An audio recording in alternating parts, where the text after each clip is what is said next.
Right. Okay. So there are two purposes of the lecture today. One is to recap. And by recap, I mean not just going through the kind of topics that we have, we'll do that. But the important thing is to make sure to make sense of it all, to really bring it all together and to connect it. Why are we doing this module? What are the global challenges that we are facing as a business and as a society? And what can organizations do? So I'll try and bring it all together to kind of make some sense about what are the challenges, first of all, and then what is it that organizations can do? In very short sentence, probably it's about being responsible. But what does that mean really? What does being responsible for an organization mean? The understanding of what organizations do has changed significantly over the last 5, 10, 15, 20 years or so, right? So what organizations used to do before, which was mainly to say that we want to create value for shareholders, that's changed now. Regardless of whatever field you're talking about, be it fashion, marketing, branding, or law, or finance, risk management, investments, or is it about general businesses, corporates, retail, etc.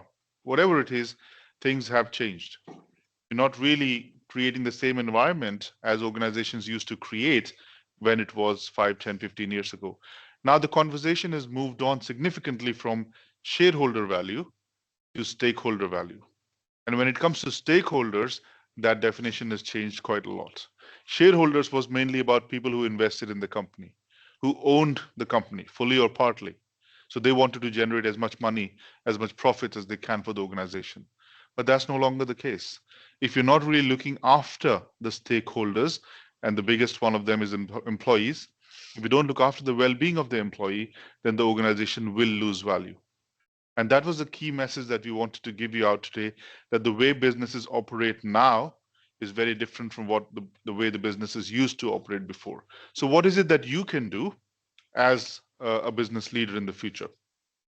So, the overall aim of this module was to develop intellectual skills and a deeper understanding of the challenges associated with the transition to more sustainable systems of consumption and production and running of organizations. Sustainability was the key word here. And sustainability can mean a lot of different things in a lot of different fields. If we broke it down, it was important for us to help you to develop a critical appreciation of issues and challenges faced by business and society in the current global environment. And what is that current global environment? And that is the one which is faced with lots of challenges. The biggest of them all was what? Climate change. And we focused the first part of our lectures towards that. We talked about responsible management and we talked about climate change. Secondly, we wanted this module to act as a stepping stone into your degree program as a transition module so that you create a good platform, a strong platform of understanding what challenges are, understanding what sustainability is, and then move on and use that information and knowledge and the concepts and the skills gained to be successful in the rest of your 4 years of the degree. Okay, so it's a transition module from that point of view. And thirdly, to help you develop critical skills by evaluating the contemporary world of work, the global environment, the current global environment, and the challenges it brings along with it. Post Brexit, things have changed, the laws have changed, the ways we do business with other countries has changed completely. COVID 19, of course, the biggest pandemic of our lifetimes, and hopefully it never repeats itself. But that has had a significant and profound impact on the way organizations operate and the way we operate as individuals. And of course, the sustainability development agenda, which nobody can ignore. Organizations, individuals, governments, non governmental bodies, everybody must start working towards sustainable development because without it, we can't do really anything. And by understanding all that, we feel that you'll be much better prepared compared to the previous students who've been in your position before to work better and more effectively in the new working environment. Out of all those aims, we created some learning outcomes for you. And there are 5 main learning outcomes that we've hopefully covered in the last 11 weeks or so. So, the first learning outcome that we wanted to cover in this module was to develop skills to critically evaluate the role of business in society in the context of environmental, social, and governance challenges. And all sustainable development goals were included in that, particularly SDG number 4, which was quality education. Learning outcome number 2 was to understand UN's sustainable development goals, and we covered those in the previous couple of weeks, but also throughout the last 11 weeks. regardless of which module or which topic we did. For example, you did finance, you did tourism, events, marketing, and fashion. You did something about sustainability and law. Each of those topics, digital transformation and artificial intelligence, each of those topics were really covering some of the SDGs. Okay, but overall, the aim was to be able to cover the entire bit. The third learning outcome was to understand the nature of climate emergency, and we dedicated 4 weeks to it, and be able to evaluate your personal contribution to carbon emissions through taking action to demonstrate development of sustainability mindset, particularly SDG number 13, which was climate action. And you did that through your assessment, the team report, and also the quiz number 1. Number 4, identify and analyze global challenges and trends and apply appropriate skills and approaches necessary to manage and lead businesses within this context. And of course, we do expect that once you finish your degrees, you will become business leaders. At the start, perhaps as junior managers, taking on mid management roles later on, operational efficiencies within organizations, and eventually you'll be taking decisions that will actually have an impact on the long term of the business. So, we wanted to start you off with some of the skills and understanding required to analyze those global challenges and apply appropriate skills and approaches necessary for that. And finally, learning outcome number 5 was to learn and apply reflection, critical thinking skills, and team working in order to achieve learning outcomes 1 and to 4 to enable successful transition into university studies and future employability. And that was done through your assessments, or still being done through your assessments. You've done teamwork. Now I know that some teams have worked really well and other teams had challenges, but that of course is all part of the learning, because you are reflecting on that process in your second coursework, in your reflective log, in which you're trying to reflect in question number 2 in particularly, how did your team work? How are you reflecting back on it? And what will you do if you were put in the same situation again and put down? So those are the 5 learning outcomes we put together for us to be able to cover all the topics within the module and go out with skills and understanding necessary for success in the rest of the 4 years degree, but also beyond that when you go out and work in the working environment in the future. So the big question that we wanted to really answer in the beginning was, why do we need to study business challenges or global challenges? What's important now, as you can see the 3 points here, it is no less true in business education than in the business world that developing and evolving is necessary for staying current. You might have probably heard about this phrase before, that if you don't change, then you just stay where you are. You don't develop, you don't evolve. To be able to do that, and why do we need to evolve? We need to evolve so that we can face the challenges and try and bring solutions to those challenges coming into the future. So businesses and other organizations in society, including governments, face changing environments and new challenges. And if you're not ready for it, if you don't have the skills for it, then that becomes a challenging situation. You can't find solutions to it. As business research develops, new research areas emerge, forming further incentives for the education to adapt. So we've been trying to bring sustainability agenda within our curriculum for many years now, and we only succeeded now this year. This is the first time this module was running. This is the first time a module like this is included in the entire curriculum for the business school. We've talked about sustainability in bits and pieces before, but we've never been able to bring together a module that everybody can learn from. And this is the first time that was happening within GCU. So that was a big step for us. We had to change ourselves to be able to show you that the change is required to be able to kind of address those problems. Sustainability management comes along with responsible management, and those two things are together. So teaching sustainability and responsible management is a good example of change being driven by development both inside academia and from the outside, represented by the business world, as well as changes from the inside in what the most talented students expect from an education. Surveys after surveys have shown us that students want to learn about sustainability. You don't want to leave university, and perhaps it might not be a realization that's coming to you now, but as you progress through your degree, you will find out that having these skills is more important. And probably, if you remember from week number 2, I think, or week 3, when we got the first guest lecturer, Manon Forrester, and she mentioned from that report. Now, again, just to break it here, a number of students have emailed me to ask, what is it that you want us to write in what kind of references do you want us to use in question number 3 for your coursework 2? You can use a report that she used, and that is available on GCE Learn, and she talked about the green skills gaps.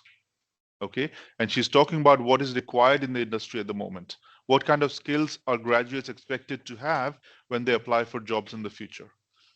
And so therefore you can use by saying that these are the jobs in the future that are available, or the skills that are required, and these are the things that you've learned in this degree, in this module specifically, and how that will help you to tackle sustainability issues in the degree, and how will that help you to tackle sustainability issues beyond your degree as well. So you can use that as a reference if you want. Okay. In 2013, Glasgow Caledonian University became one of the first signatories of what is known as the PRIME Principles of Responsible Management Education, to raise the profile of sustainability in schools around the world and to equip today's business students with the understanding and ability to deliver change tomorrow, to ensure they provide future leaders with the skills needed to balance economic and sustainability goals while drawing attention to the Sustainable Development Goals, SDGs, and aligning academic institutions with the work of the UN Global Compact. So we have worked together with UN agencies to be able to bring sustainability education into our curriculum. And GCU in particular has played a huge role. The UN's UK and Ireland chapter was chaired by somebody called as Dr. Alec Werson, who was a senior lecturer, my colleague before he's retired now. He's still actually part of the Global Forum at the moment, advising the global UN agency to say how can we embed sustainability in our curriculum. The current chair of the UK and Ireland chapter, Professor Natasha Ratcliffe, she just recently left GCU, but she's been a professor at GCU as well, and she's the chair of it. I'm currently the Scotland coordinator for the local network of the Prime. So GCU has played a huge role in the development of sustainability curriculum throughout the world. And we've written books, we've written chapters, we've written articles that universities around the world are using now to say, how can sustainability be embedded in the curriculum? How can we teach students about sustainability? So GCU in particular has played a huge role in that. And we're still a prime champion, a prime signatory to the UN project. Also, the QAA, which actually governs us as universities, the Quality Assurance Agency for Higher Education in the UK, has mentioned very clearly that an understanding of responsible leadership will incorporate authentic, values-driven, inclusive, ethical, sustainable, systemic, and transformative leadership, which considers the interests and perspectives of different stakeholders both now and for the future, while focusing on addressing climate change and other key challenges, for example, leading towards net zero in fair and inclusive ways. These are all terminology that you perhaps didn't know in week 1, week 2, but now you're very familiar with, particularly as you've written your coursework 1, which talked about climate change specifically, which talked about net zero and the ways in which we can attain net zero. So you're all familiar with that terminology now. It's not new to you. So when you go back, and if you remember the second guest lecture, Erickson Temu from Swiss Re, when he came to speak to us, he was talking about these terms. He was talking about globalization. He was talking about climate change. He was talking about net zero and carbon neutral and zero carbon, etc. Those were terms that were not unfamiliar to you. You know about all of these terms now, which is a great learning, and that'll serve you really well in the future modules in this degree and of course beyond the university. So it is now widely accepted that sustainable management is a requirement for planetary survival. And if I actually think about it more narrowly, for our own survival as individuals and organizations. So we can't ignore it. So it is therefore imperative that the future managers like yourself and business leaders are equipped to engage meaningfully with and respond to climate challenges in order to embed climate solutions in all business functions and processes. You cannot separate the two. You can't say that my organization doesn't really care about climate change. My organization doesn't care about sustainability. You can't not care about it anymore. GCU has declared a net zero target of 2040, which is 10 years before what the UN has declared for the entire globe. So the United Nations says that we should, as a globe, as a Earth, we should really become net zero by 2050. But then that's a reference point. We can all change that. And of course, we've taken some examples, like, for example, the Glasgow City Council has already declared that 2030 is their target, the most ambitious of all the councils around the country. GCU has declared 2040 as the net zero target, which means as a university, as an organization, we will be net zero, which means that any activities and operations that we do will actually cease to add anything more to the environment. The Scottish government has actually passed legislation that by 2045 we'll become a net zero country. And the UK government says that by 2050 we will. But of course, everybody. But that doesn't mean that everybody in the world is actually saying the same things. India and China have refused to actually do that. India says by 2070 is when we'll actually become a net zero country.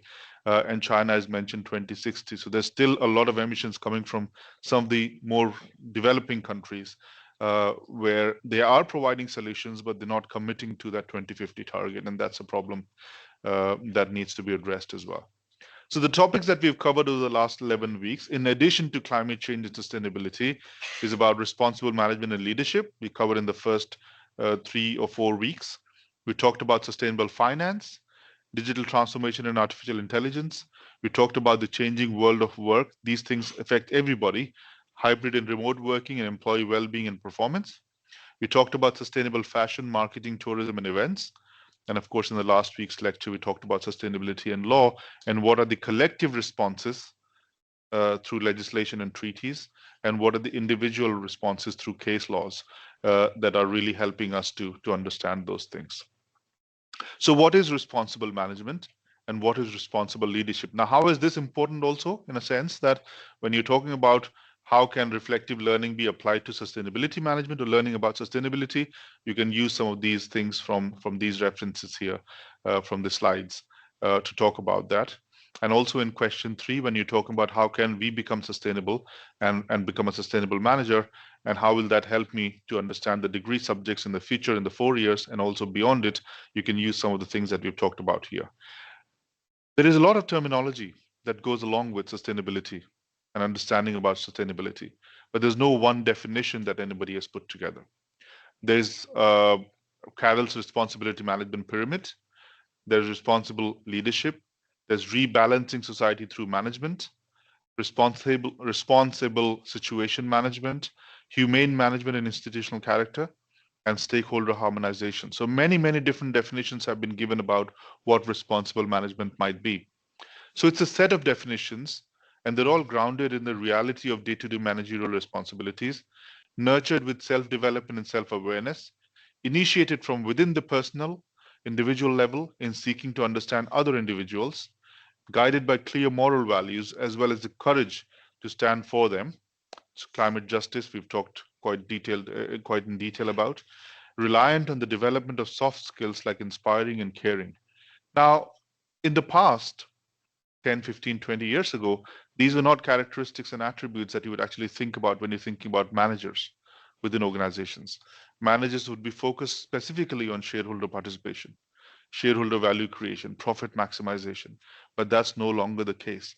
If you are a manager who do not care about the environment and society, then you're not doing the job correctly as you would be expected to do. So responsible management covers all of those things about being inspiring to other people, being caring about the environment and the society, guided by clear moral and ethical values. And these are the important ones that you really need to do. So ultimately, it is not just about one organization or individual. It is all about understanding the impact on stakeholders, and we can't really ignore the understanding of stakeholders really here. So sustainability management, as we learned, is the formulation, implementation, and evaluation of both environmental and socio-economic sustainability related decisions and actions. Every action that you take, every decision that you make must have an impact, a positive impact on the environment and also the society. It can't be without those things. It can't just be any more about the profits. It can't just be any more about shareholders. It has to be about shareholders and stakeholders. Shareholders are also one of the stakeholders. It's really important that we do that. And that led us to understanding the biggest challenge of all, which is carbon literacy or climate change. And we used carbon literacy training, about 8 hours of training within the seminars and lectures to understand that. So the question is, at the end of week 12 now, do you think that you are carbon literate? And we can use that definition to understand that. So what is carbon literacy? Carbon literacy is about an awareness of the carbon dioxide costs and impacts of everyday activities and the ability and motivation to reduce emissions on an individual, community, and organizational basis. So I believe from looking at your assessments now and the quiz that you've done, and I've seen that a majority of the students have scored 80% or 100% on the quizzes. Nobody has scored, I don't think, less than that. So you've done really well. I've looked at your assignments, I've looked at the question one, it clearly shows me that you've understood the requirement now. Okay, understood how as a society, and when you talk about society, we talk about all stakeholders. We're talking about individuals, we're talking about the government, we're talking about the organizations, small and large, and we're talking about everybody collectively, United Nations included, to say how can we understand what carbon dioxide costs are and how does that impact organizations and individuals, and what can we do to reduce it. In question number 2 and 3, you mainly try to calculate what is your individual carbon footprint, and that's such a big learning to have. Students were actually finishing their degrees without ever knowing what is the impact of their individual self on the society in terms of carbon emissions. You've learned that. You know how to calculate your carbon footprint, either accurately or an estimate, and that's absolutely fine, but you know how to do it.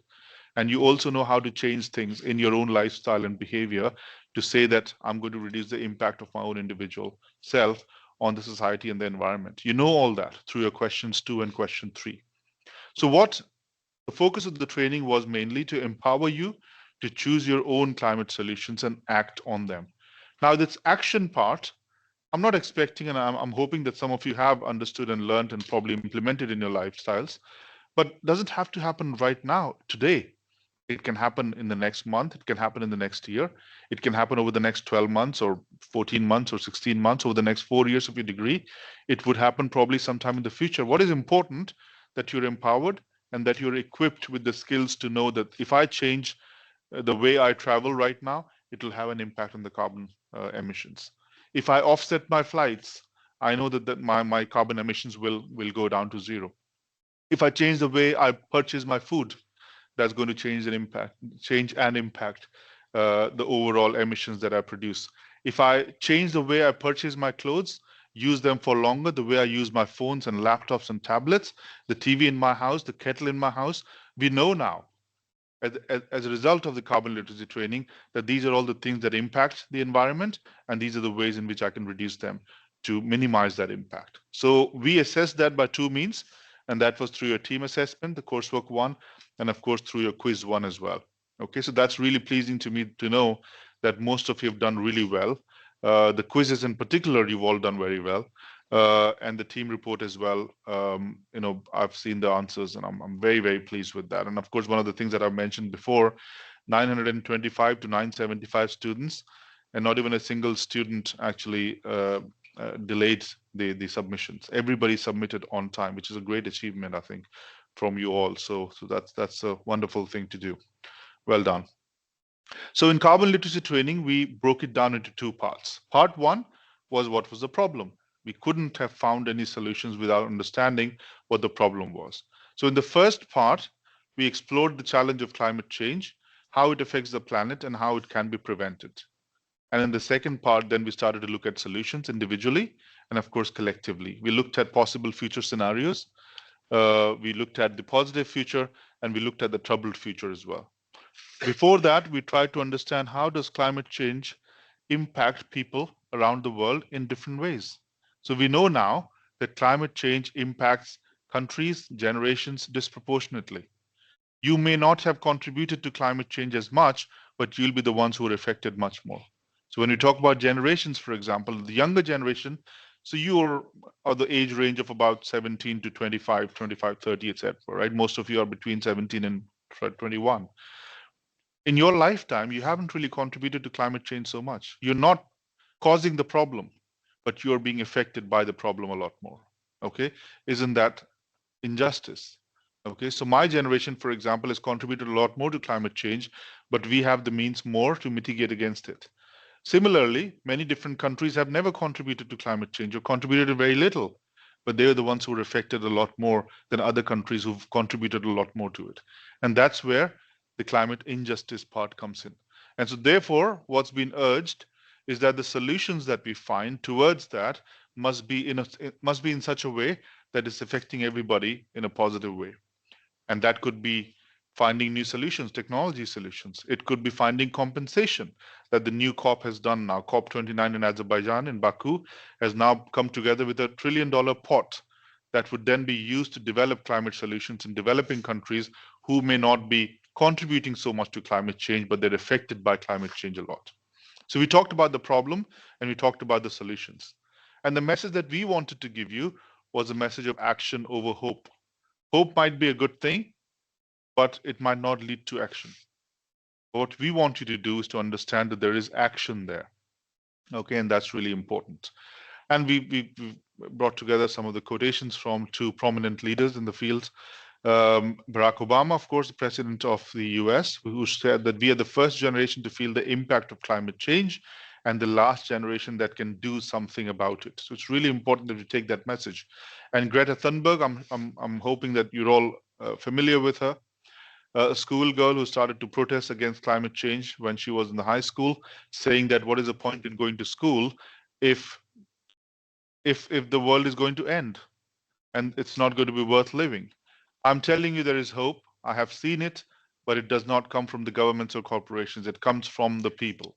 And this is really important to understand. It's not somebody else's problem. It's our problem and we can solve it. And that's the message that I wanted to give you. We then moved on to some other topics about digital transformation and artificial intelligence, and we understood what that means. So digital transformation refers to the process by which business, organizations, and societies integrate digital technologies into all areas of operations and activities, fundamentally changing how they function and deliver value. In the UK, as in other parts of the world, this transformation impacts business and society in profound ways. We are living in a digital world now. Everything that we do is connected. Everything that we do is impacted with each other. And so it's really important that we understood how digital transformation may impact. What can businesses and organizations do? They can leverage this technology to enhance their own operations and services. And we are seeing some of the benefits of it. Automation and efficiency, data management and analytics. I gave you an example of this boy I met in one of my travels, and he was working for a company called Canada Post, and they were doing some surveys for governments in Canada. The elections were approaching, and my understanding was that perhaps maybe what data are they talking about? Maybe age, maybe gender, maybe qualifications, maybe socioeconomic status, 4 or 5 measures that has always been used. And I was astonished really to learn that this person actually had 5,000 pieces of data on every individual who is eligible to vote in Canada. And that data included what likes do you do on your Facebook? What kind of videos do you watch? What kind of videos are recommended to you? What kind of posts do you make on X or Twitter or Facebook, etc., or Snapchat? All this information is available to organizations, of course, anonymously, and they use that to understand your behavior, your trends, which party are you going to vote for in the next election. So data management and analytics has become a huge field. There's more enhanced communication and collaboration. There's better customer relationship management based on that. Supply chain and inventory management has become much more automated. There are more cybersecurity measures as we require them now. There's more personalization and customer experience. And of course, we know a lot more about sustainability and environmental management, and we're using digital technologies to be able to address those. So there are four main benefits, or six main benefits, as you can see now here. Enhanced communication and collaboration because of digital technologies. There's better customer relationship management. As you probably, if you go to a bank, you don't go to a bank anymore anyway. If you go to their portal, there's a chat bot there who you're chatting with. Customers are a lot more satisfied using a digital bot than actually speaking to individual people. And that used to be the case before. Supply chain and inventory management is completely digitized. There's radio frequency kind of analysis, understanding where the goods are. Things have changed in terms of Amazon deliveries and the food deliveries that we do. There's a lot more requirement of cybersecurity measures. Every single day on the news nowadays, we're reading about how people's bank details have been compromised, how people have been lured into a scam, and those sort of things. So it's really important that cybersecurity becomes an important one, and we use technology. There's a lot more personalization and customer experience. And of course, when it comes to climate change, we can actually use digital technology to be able to do that. So it improves operational efficiency for organizations. It increases their customer reach and engagement. It accelerates innovation and enhances adaptability and responsiveness, the ability to respond by organizations quite significantly. Artificial intelligence connected to digital transformation is a branch of computer science focused on creating machines that can simulate human intelligence, not replicate human intelligence, but simulate human intelligence. AI enables computers and systems to perform tasks that typically require human intelligence, such as understanding natural language, recognizing patterns, problem solving, and making decisions.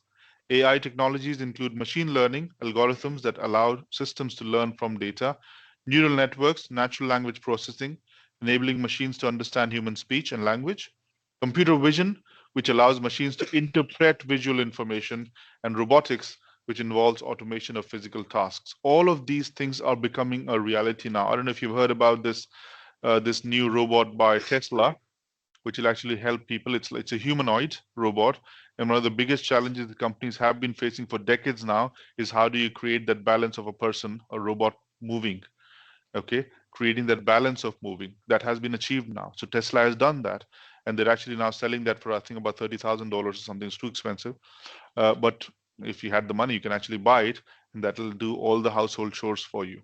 Okay, so that's out there, replicating or understanding and simulating human physical tasks is achievable now. They've also created something called as Neuralink. I don't know if you've heard that. That's a chip that's been put into the brain, and actually that can start interpreting thoughts. Dangerous, but it can start interpreting thoughts and perhaps make their idea is that to make a more safer society. And now there's of course lots of ethical challenges with that, which are being looked at right now. So it's not something that's been out there, but that's a technology that has been created. So in short, AI is the simulation of human intelligence in machines. It's not a replication of physical tasks only.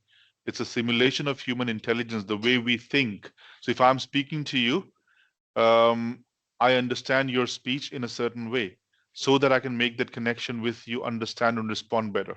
Machines were not able to do that so far, but now they can.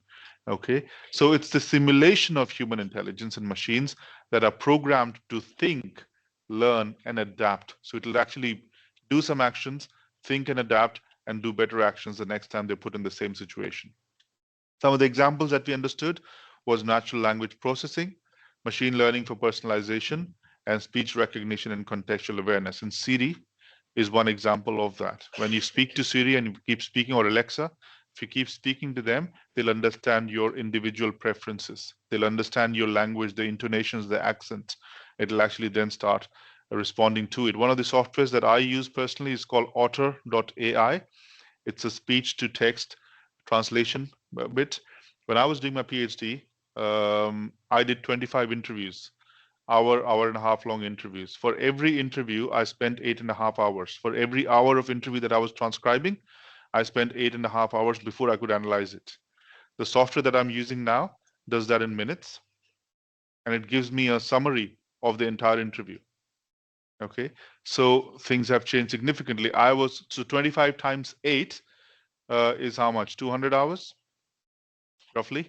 So I spent, when I was studying, to transcribe 200 hours of work just to transcribe my interviews. And sometimes the recording wouldn't be clear, sometimes the speech wouldn't be clear, sometimes the accent would be different.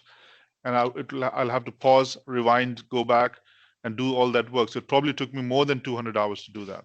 But now I can do that in minutes now. So things have changed significantly. And things will change significantly over the next few years as well.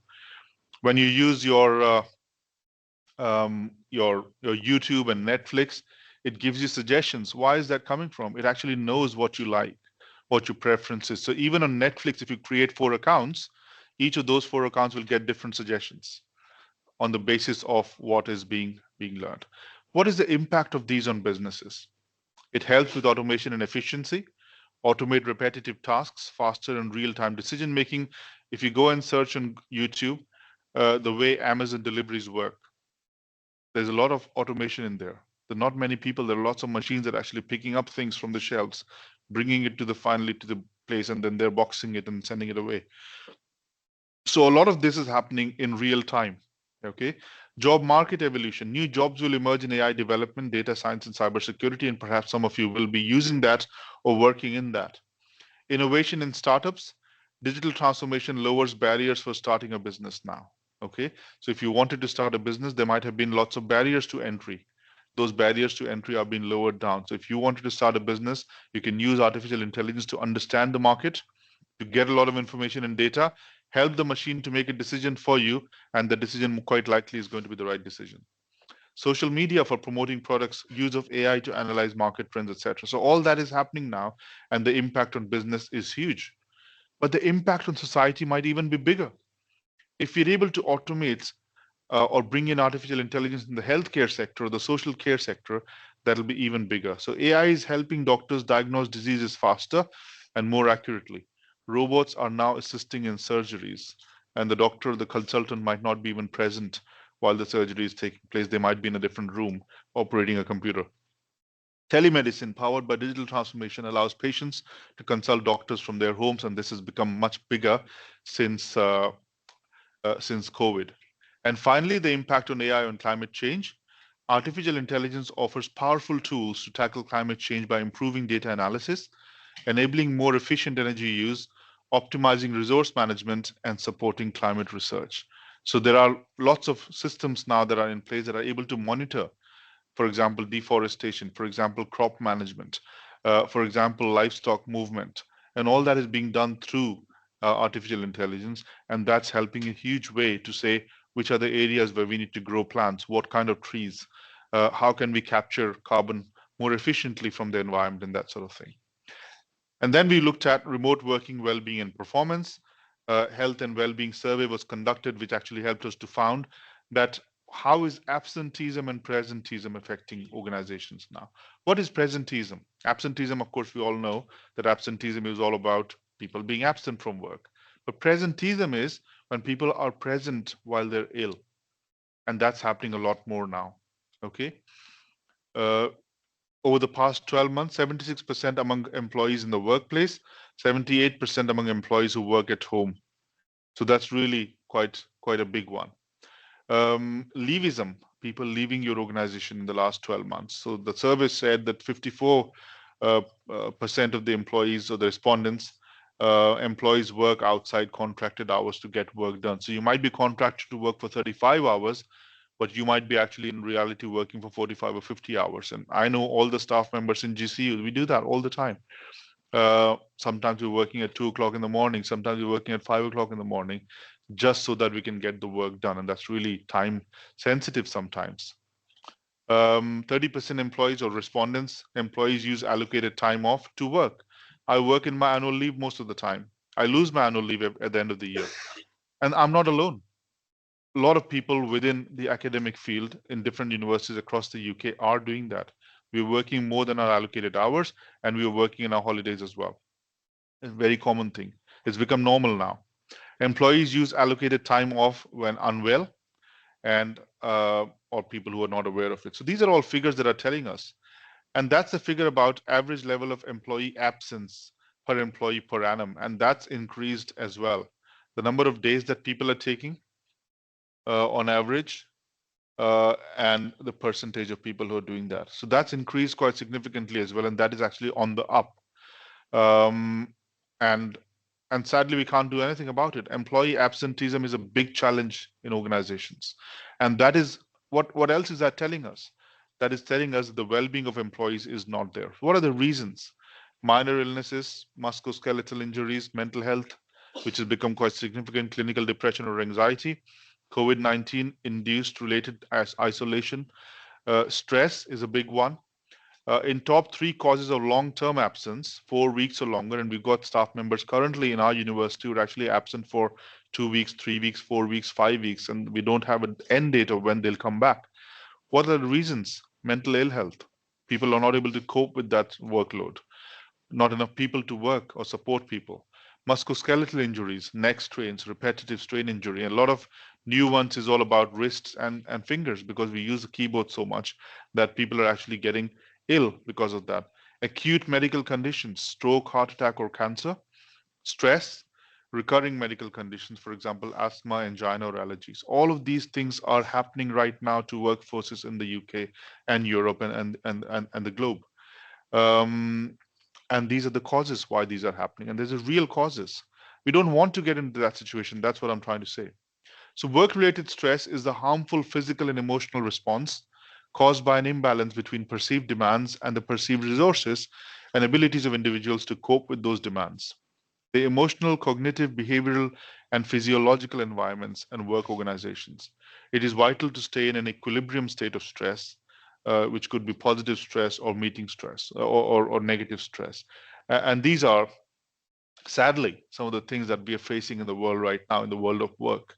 And that is having an impact on performance. So there are consequences to it. So there are stresses because of the job that we are doing or the more job that we're doing, environmental demands exceeding a person's resources and capacity. Uh, and people try to cope with it through taking leave from work, determining the stress reaction. For example, the person's ability decreases, preferences, values, and demographics, social situation, support, family life, etc., is all affected. And of course, that has an impact on consequences on job strain. Immediate stress reaction, low satisfaction, people are not happy, more anxious, or more long term in its consequences, for example, behavioral or physical, that people are simply just leaving their jobs or they're taking days off, long term days off, to be able to cope with all that. And work intensification, job insecurity, bullying at work, sadly, as well, sometimes, and emotional labor in some industries is what is causing stress. Work intensification and job insecurity are the two biggest ones. You're not sure about your job tomorrow, okay? And the work has increased. There are more work being done by less number of people, and that's leading to a lot of stress. Emotional labor, people who are working in the healthcare and social care sector, for example, they do see a lot of these challenging environments, and they do feel a lot stressed because of those things. Um, we then moved on to sustainable finance, and it's only a few more slides left. Refers to financial activities, investments, and practices that aim to generate long term value while contributing to environmental sustainability, social responsibility, and ethical governance. It involves directing capital to projects, companies, and initiatives that not only provide financial returns, but also address broader societal and environmental goals.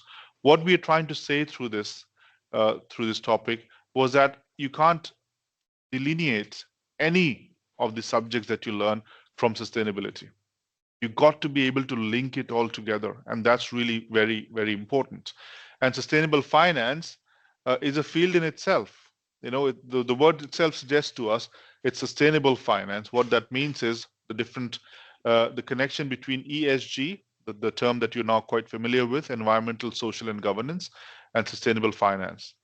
Impact of financial decisions on environment. Investments and fundings are directed towards projects that minimize negative environmental impacts, promote renewable energy, reduce carbon emissions, and conserve resources. We now know that organizations who invest in ESG are 10% more likely to get funding and investment to be more successful in that.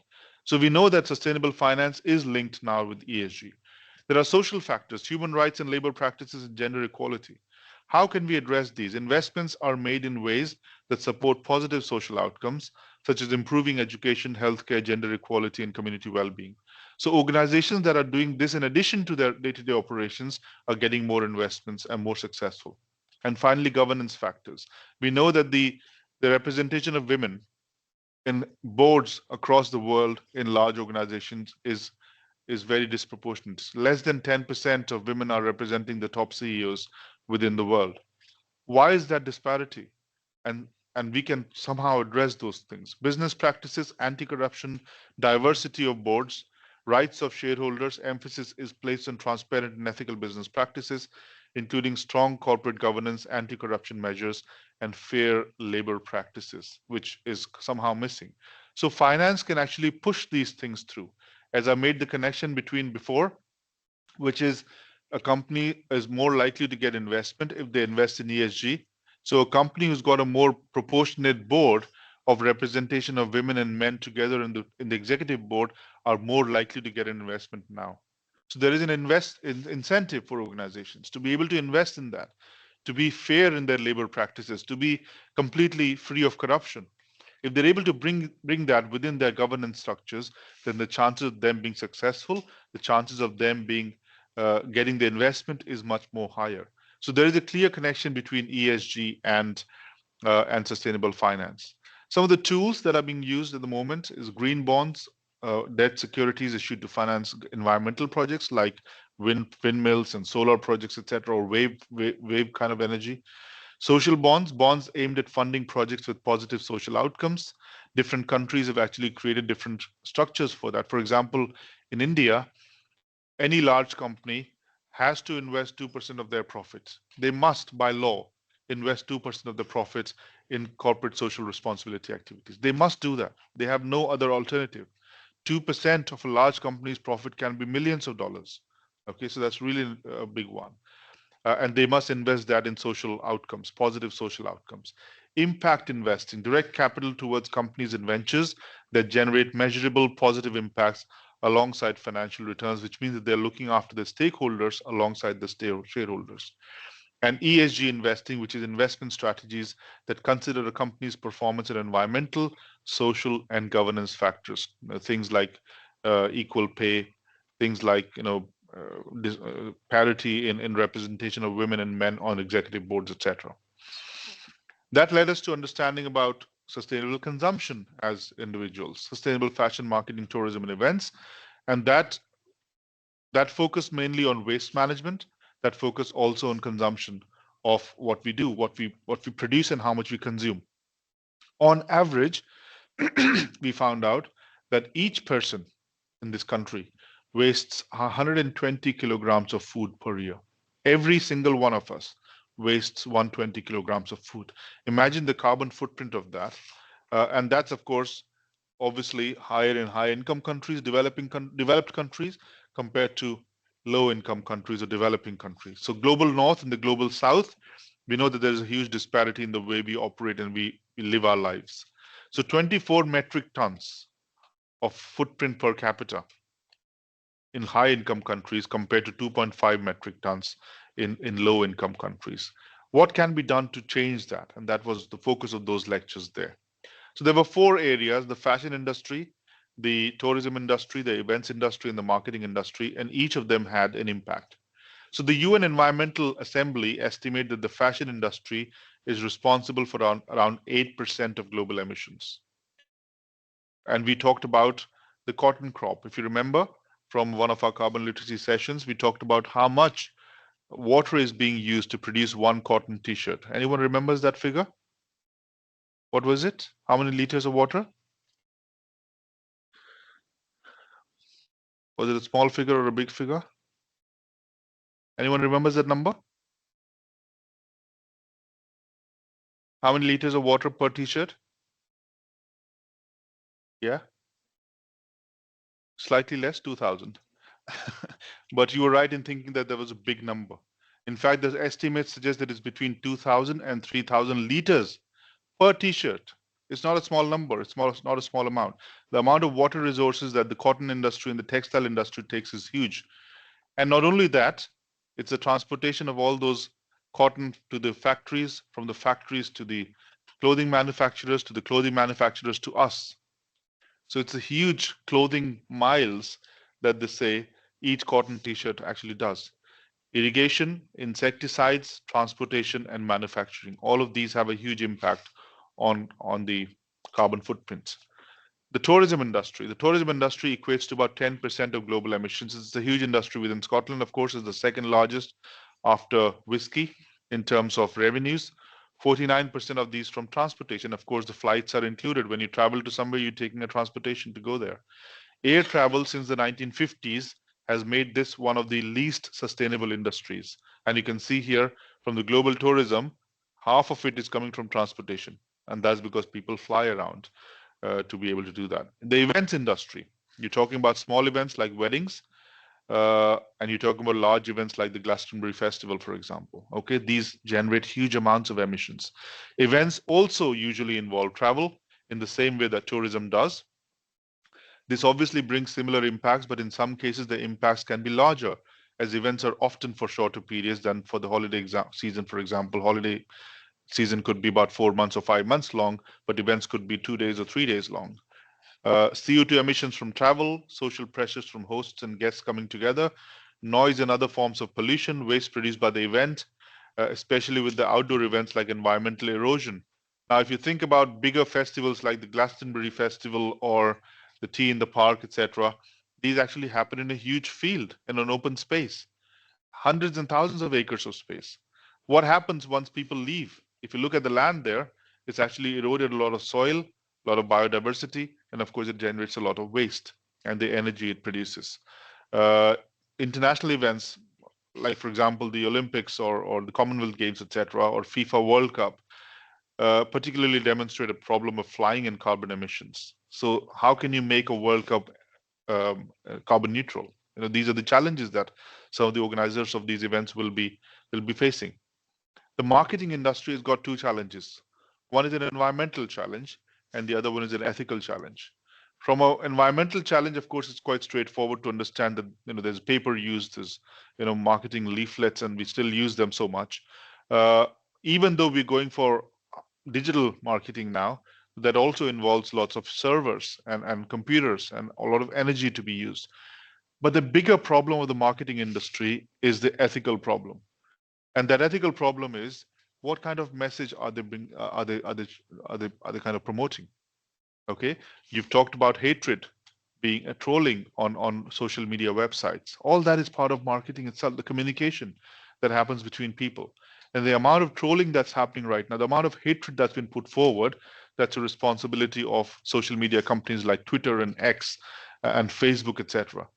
The artificial intelligence comes in here in the picture as well. That what kind of algorithms are being created, and I think I gave an example here in the class as well. That if a hate post or a number of hate posts are actually put forward, the systems think this must be right. It kind of recycles them more and more and more and more. What happens is, if out of 100 posts, 70 posts are hate filled and 30 are positive, the system will think that because there are more hate filled posts, they actually start promoting them more. And so, therefore, the hate content becomes a lot more prominent compared to the good content. And that's an ethical challenge. How do you regulate that within organizations? Okay. The advertising industry has also been criticized for perpetuating unsustainable lifestyles, which are more carbon intensive. So, advertising tells us to buy cars, it tells us to buy things, it tells us to keep replacing our phones every 2 years. A new model comes up and you want to go for it. It actually keeps telling us that message that you need to buy a new thing. And that's a challenging thing. As a result of that, what's happened is the industry of the goods industry is not creating goods that are long lasting. Your washing machine breaks down every few years. Your fridge needs to be replaced every few years. You need to buy a new laptop. You need to buy a new phone. And the industry is putting pressure on people to actually, with the messaging, to say you must buy a new one, otherwise you're behind the times. Okay. And finally, last week we talked about sustainability and law. And the big question that we wanted to address through this was, what can law do in face of global challenges? And we talked about two broad ones there. We talked about the collective solutions, the treaties that are, for example, the Paris Agreement, you're all familiar with. And the Paris Agreement was a treaty signed by 196 countries, including the European Union.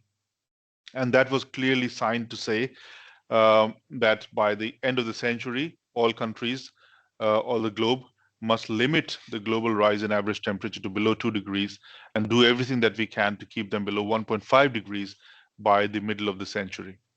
Laws can make a huge difference. Legislation can make a huge difference. We know that there are other domestic laws, for example, a ban of sale of petrol and diesel based cars by 2035.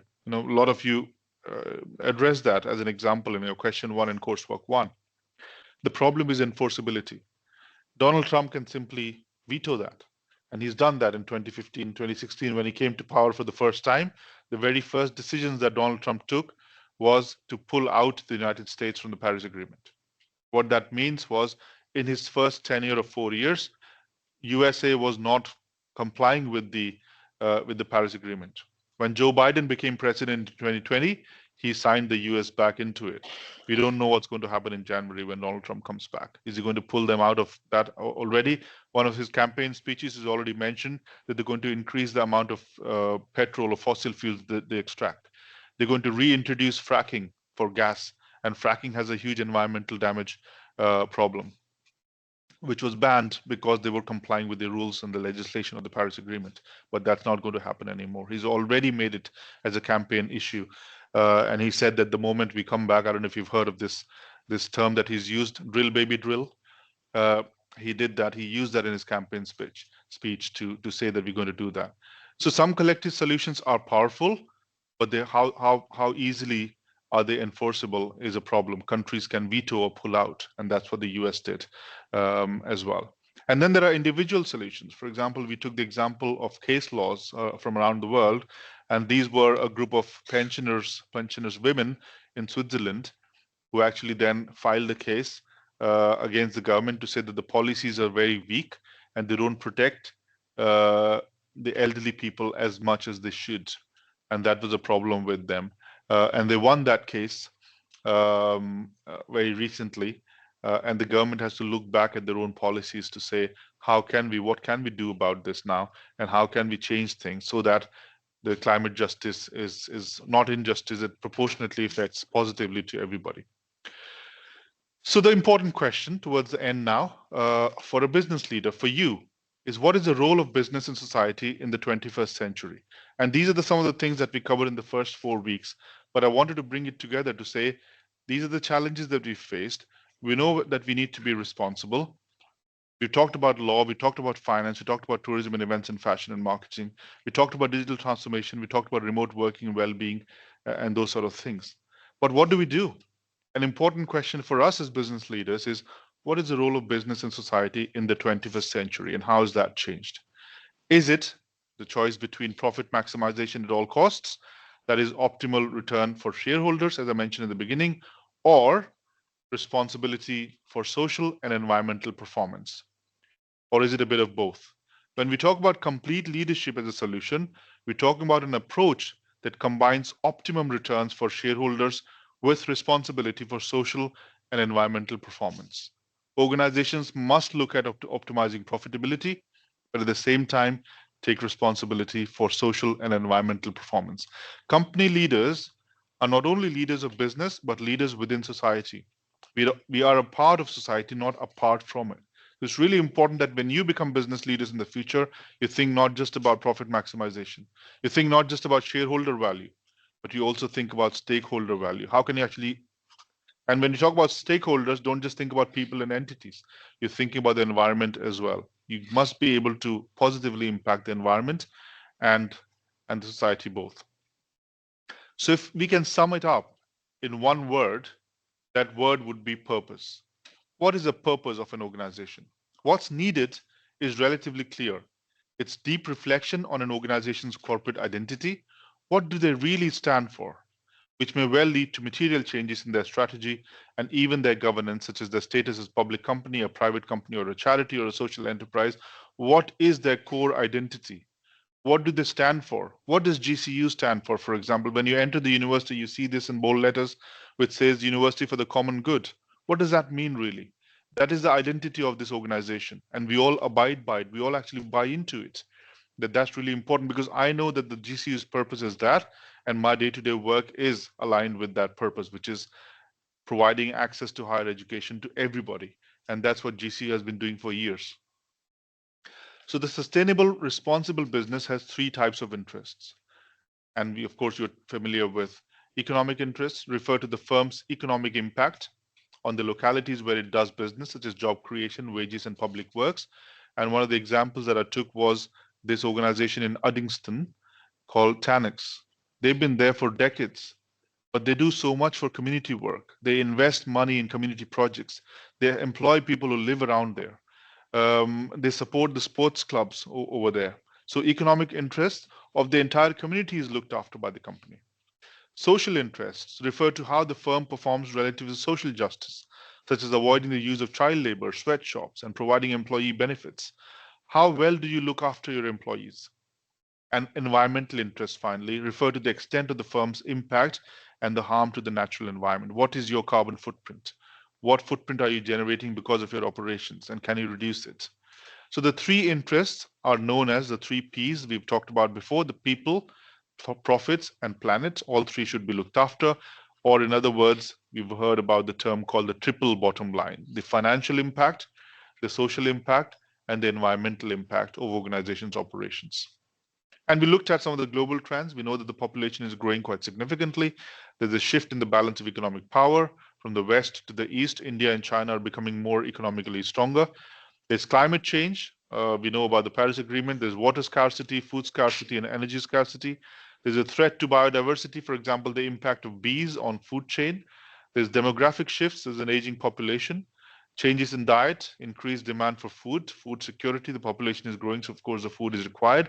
And the threats posed by pandemics and the viruses such as COVID-19. So all of these global trends cannot be ignored. When organizations are coming up with strategies and solutions, they must be thinking about what are these challenges that we are facing at the moment. These were not the challenges that companies were facing 10 years ago, but these are the challenges the companies are facing now, and they'll be facing in the next 5, 10, 15, 20 years or so. What can be done about it? Not the extreme capitalism that we've seen before. It's the conscious capitalism, ethical capitalism that says profits are important, but at the same time, environment and society is also equally important. So conscious capitalism offers to us that alternative, leading to the acknowledgement that responsible and ethical business is essential for the future of our world. In time of climate change, globalization, frequent humanitarian crises, and a global pandemic, businesses with its resources, knowledge, and power can offer much more than just doing less harm.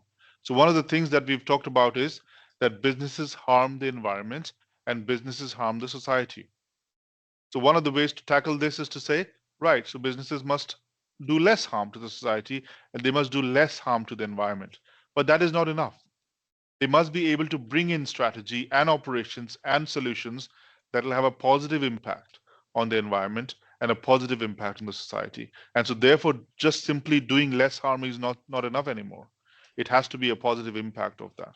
So companies that adopt a broader view of their responsibilities and a holistic approach to sustainability, companies that genuinely contribute to the world and ensure responsibility and sustainability, and everything that they do will see many benefits for its stakeholders. And that is what we want to see. All of them together should be impacted in a positive way.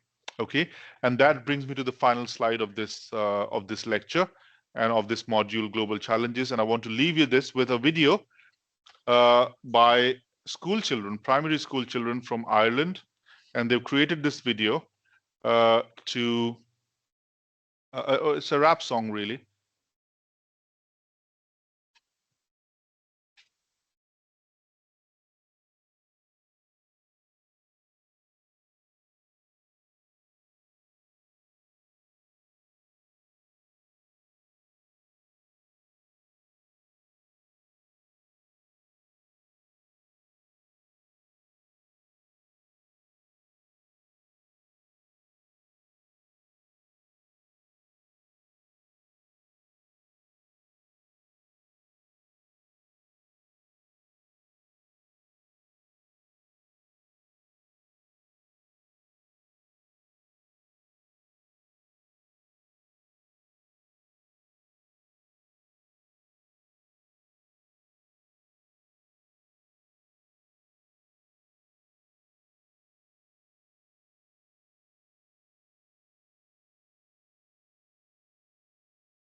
So that brings us to the end of our Global Challenges module.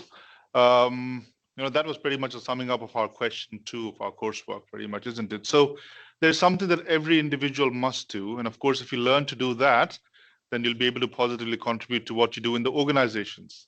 So there's a clear linkage between the two. That's really important.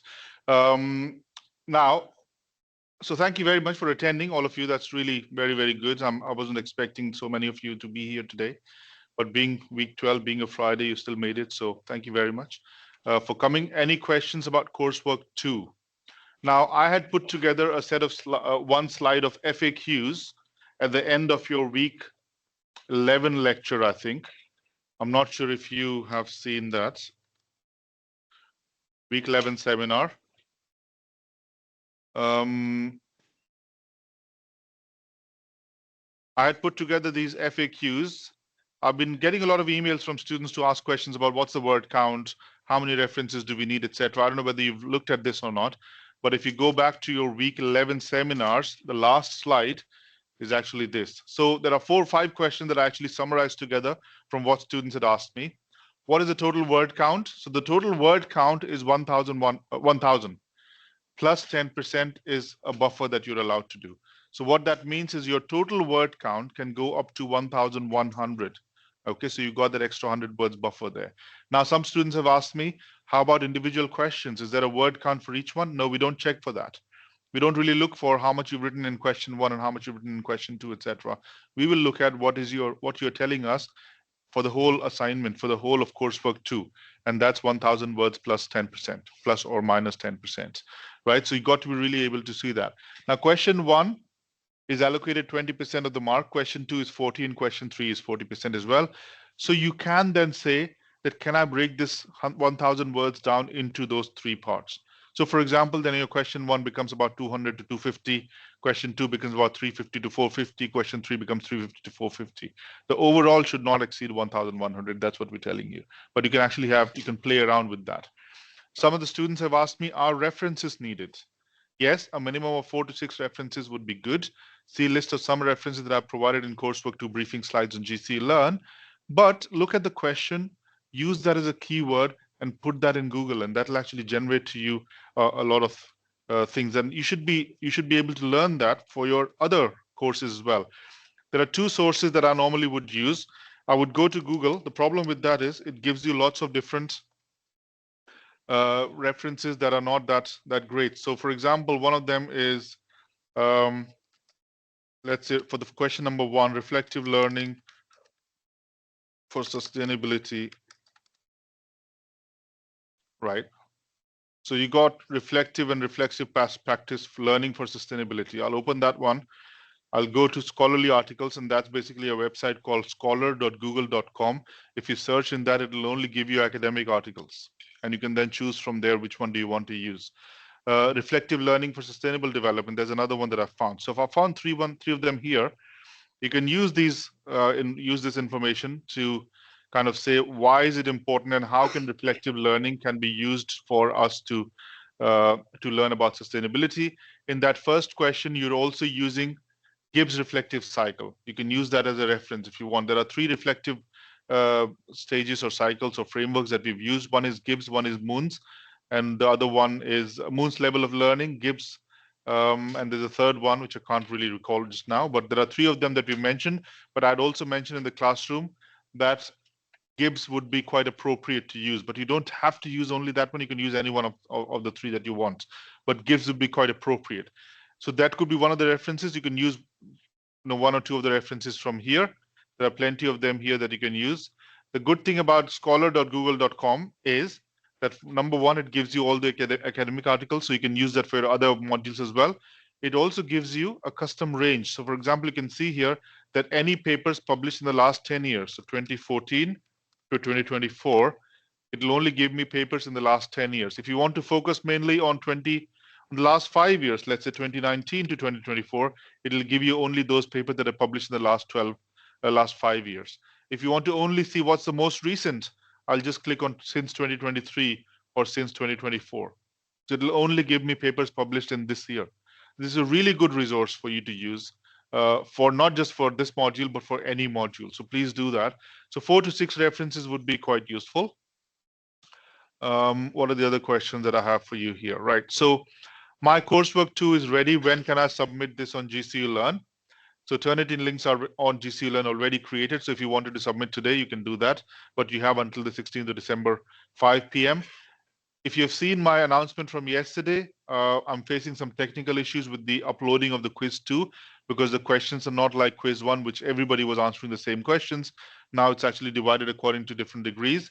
So the quiz 2 will be uploaded, I hope, today. I've already spoken to the learning technologies to sort out those adaptive releases, what they call it. Hopefully that will be sorted today.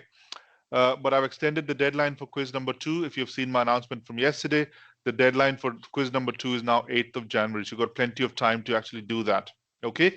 Now, some students have emailed me to ask, I've done my quiz number 1, but I can't see my results yet. And the reason why you can't see your results yet is because if I release the results, then students who haven't done the quiz will be able to see the questions and the right answers. That's the main thing, really.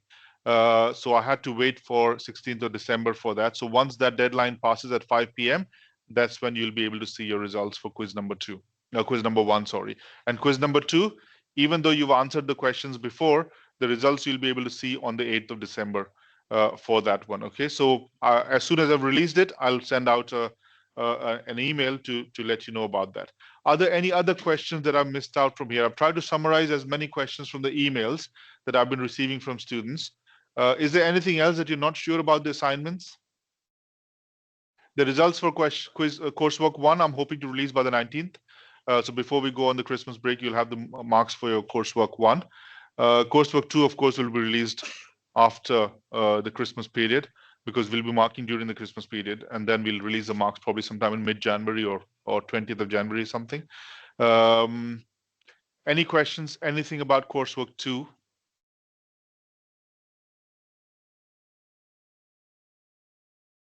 Nope. Okay, all clear. You've got plenty of resources and information out there. If you go into assessments and tests, go into coursework 2, you'll be able to see that there is a lot of information there for you. So you should be able to do that. Let me just quickly show you what to do before we leave. Last 5 minutes, please.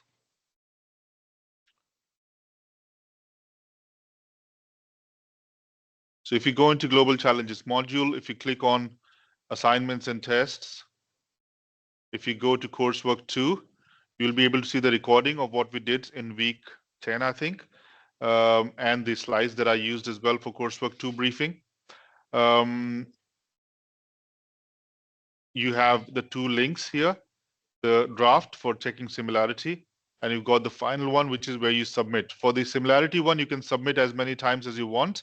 But for the final one, you only submit once, and that'll be your final one. Please use a cover sheet. I've provided a template here as well for your assignment. And hopefully this briefing would give you all the information that you need for your coursework too. What else? Any other questions? No? Okay, that sounds very good to me. Let me just stop the recording now. I will share this recording once I have processed it, hopefully by later on today.